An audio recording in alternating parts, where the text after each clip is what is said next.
Singh, this is my YouTube channel. Welcome to my channel. Students, आज के इस video में क्लास 9th के लिए जो इंग्लिश की बुक है उसका जो फर्स्ट लेसन है द फन दे हैड, ठीक है ना, उसका स्टेंजा वाइज एक्सप्लेनेशन यहाँ पर करवाया जाएगा और फिर प्रीवियस वीडियो से बिलोंग होगा। अभी कल के वीडियो में जो हमने टॉपिक पढ़ाया था उसी से आगे आज रिलेट करवाएंगे। ओके, तो डियर स्टूडेंट्स, यहाँ पर हम देखते हैं कि क्या अगला टॉपिक है, तो उसको हम कंटिन्यू करेंगे। ओके, तो देखिए, आथर के बारे में कल के वीडियो में बताया था मैंने, तो वो आप सब अपना ध्यान से समझ सकते हैं। ओके, उसके बाद में कल फिर कंटिन्यूस करवाएंगे, तो उसको आप ध्यान से समझना। ओके, तो अबाउट द आथर कल बताया गया था, अबाउट द आथर एसिक एस्टमैम के बारे में कि इनका जन्म कब हुआ था, 1920 में, और इनकी जो डेथ हुई थी वो 1922 में हुई थी। ठीक है ना, 1922 में।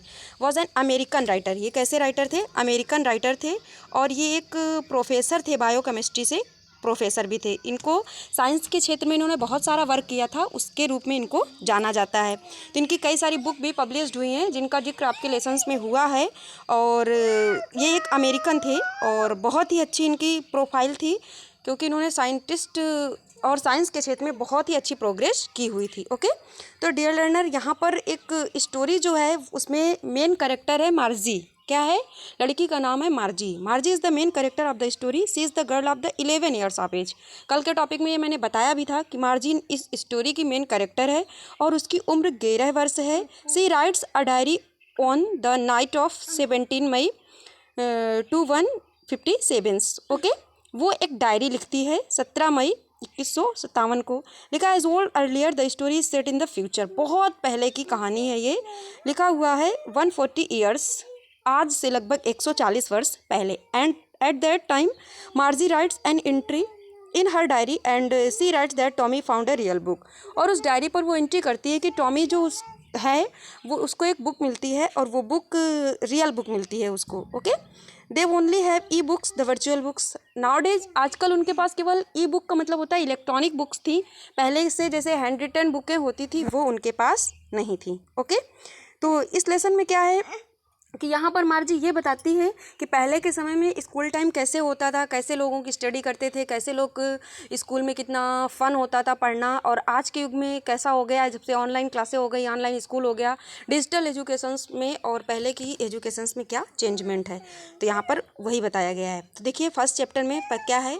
It was a very old book. Margie's grandfather once said that when she was a little boy his grandfather told him that there was a time when all stories were printed on paper. लिखा हुआ it was a very old book. क्या बहुत पुरानी book है।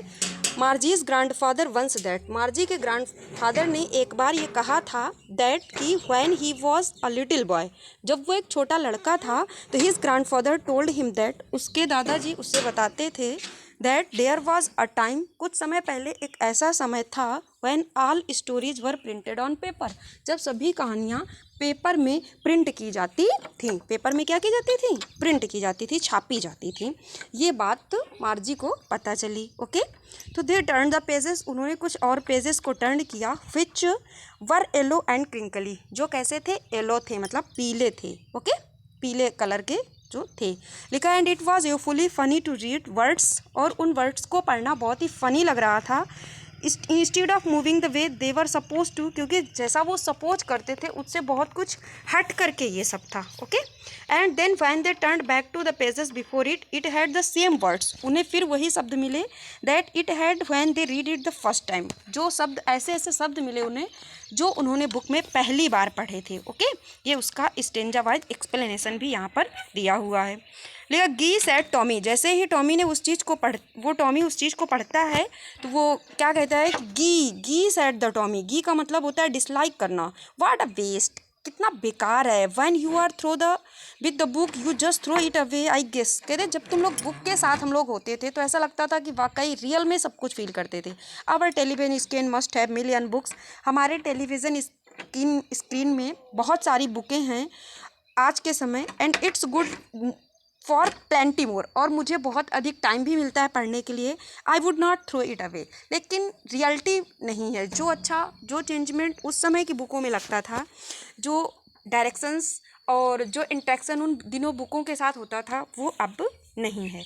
आगे लिखा है मैंने कहने का मतलब कि टॉमी जो है वो डिसलाइक्ड करता है उस प्रिंटेड बुक को, उस छपी हुई बुक को। ही सेड दैट, वो कहता है इट वाज वेस्ट, ये बेकार है, because he felt that when ever you complete reading book, जब हम लोग बुक को पूरा पढ़ लेते थे तो you have to throw it away, इसे क्या करते थे, फेंक देते थे। You can not have some different story written on the same, और कुछ डिफरेंट नहीं होता था, कोई उसमें अंतर नहीं होता था। Same with the mind said मार्जी, मार्जी ने भी वही कहा। सी वॉज 11, वो 11 वर्ष की है, and had not seen many telebooks as Tommy had, उसने अभी तक इतनी बुकें नहीं देखी थी जितना टॉमी ने देखा था, क्योंकि टॉमी बड़ा है।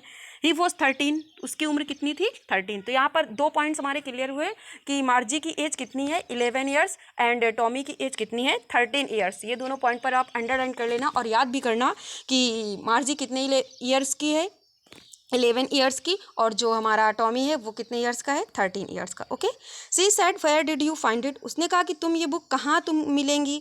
मार्जी आस्क टॉमी, मार्जी मतलब टॉमी से पूछती है where had he found the printed book, की प्रिंटेड बुक उसे कहाँ से मिलेंगी। इन माई हाउस, उसने कहा मेरे घर में। Looking, because he was busy reading, क्योंकि अभी वो बिजी था। इन एटिक होता है द्विछत्ती पर, पढ़ाई करने पर अभी वो बिजी था। व्हाट इज अबाउट, किसके बारे में, मार्जी आस्क मतलब मार्जी पूछती है किस पुस्तक के बारे में तुम चाहते हो, मतलब किस टाइप की बुक पढ़ना चाहते हो। तो उसने बताया, टॉमी ने उत्तर दिया school. Margie was scornful, Margie बहुत हेटेड करती थी school. What is there to write about school, school के बारे में क्या लिखा होगा। आई हेट स्कूल, मुझे स्कूल से नफरत है। ओके, ऐसा लिखा था। Margie is, what is Margie's school, Margie का स्कूल के बारे में क्या था। Margie school is a mechanical teacher, क्योंकि मार्जी का स्कूल जो था वो मैकेनिकल टीचर था। अब यहाँ पर एक क्वेश्चन आता है, what is means by mechanical teacher का क्या मतलब है।